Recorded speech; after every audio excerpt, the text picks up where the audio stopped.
Number 2,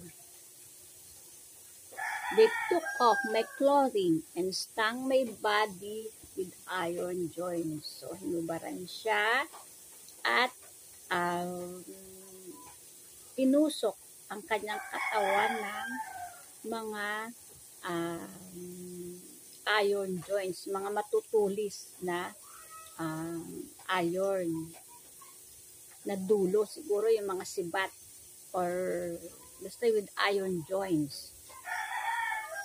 Number 3, they attached a rope around my body and pulled me on the ground from end to end.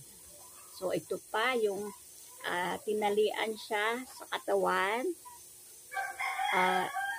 at hinila siya from end to end. So from kabilang dulo sa kabilang dulo, parang inilampaso. Bilampaso siya sa sahig.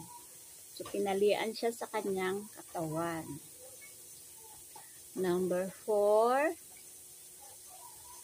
they hung me on a wooden piece with a slip knot until I slipped out and fell down.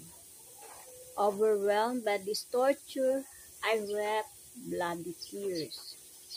Ayun, inihang siya sa isang wooden piece, sa isang slip knot, until I slipped out and fell down. So, di nakatali siya at inihang siya sa isang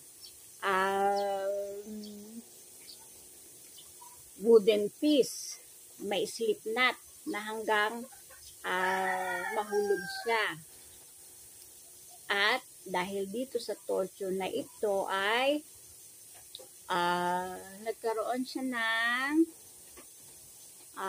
bloody tears, umiyak siya sa hirap dahil nakahang siya sa isang wooden piece hanggang siya ay mahulog.